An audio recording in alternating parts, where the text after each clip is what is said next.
Hello guys വാനരപ്പടയായിട്ട് വീണ്ടും ഇറങ്ങിയതാണ് guys. അന്ന് ഇല്ലാണ്ടിരുന്ന പീസ് ഇന്ന് വന്നിട്ടുണ്ട് ഗായ്സ്. നായൊക്കെ കുറയ്ക്കുന്നു. ചിലപ്പോൾ നായന്റെ കടി കിട്ടും. പിടിച്ച് ചാവാൻ വയ്യ, അതുകൊണ്ട് ഞങ്ങൾ പോട്ടെ ഗായ്സ്.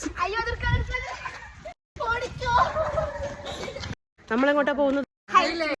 സൈലന്റ് ആയിട്ടുള്ള അറ്റ്മോസ്ഫിയറിൽ ലുലുമോൾ ഉണ്ട് എന്ന് പറഞ്ഞപ്പോൾ ഇവർക്ക് ഹൈലൈറ്റ് മോൾ തന്നെ വേണമെന്ന് പറഞ്ഞു. വഴി എനിക്കറിയില്ല. ഡോറ വഴി കാണിക്കൂ. ഡോറ വഴി കാണിക്കുന്നുണ്ട്. ഏതൊക്കെയോ വഴി കൂടെ കൊണ്ടുവന്ന് നമ്മളെവിടെ എത്തി ഗായ്സ്. ഞാനൊന്നും ചെയ്യുന്നില്ല. ഞങ്ങളിവിടെ വന്നു, എന്തൊക്കെയോ തിന്നു, വെറുതെ കുറെ അങ്ങോട്ടും ഇങ്ങോട്ടും നടന്നു എന്നല്ലാണ്ട് എന്തെങ്കിലും ചെയ്തോ? ഇല്ല. ഒന്നും ഇവിടെ വന്നിട്ടൊന്നും ചെയ്യാനുള്ള ഒരു അവസരം ഞങ്ങൾക്ക് കിട്ടിയില്ല ഗൈസ്.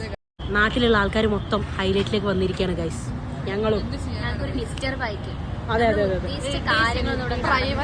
ഞങ്ങൾ പ്രൈവസി കിട്ടിയില്ല ഗൈസ്. എന്തിനാ? അപ്പോൾ നമ്മൾ ഹൈലൈറ്റിനോട് വിട പറയുകയാണ് ഗൈസ്.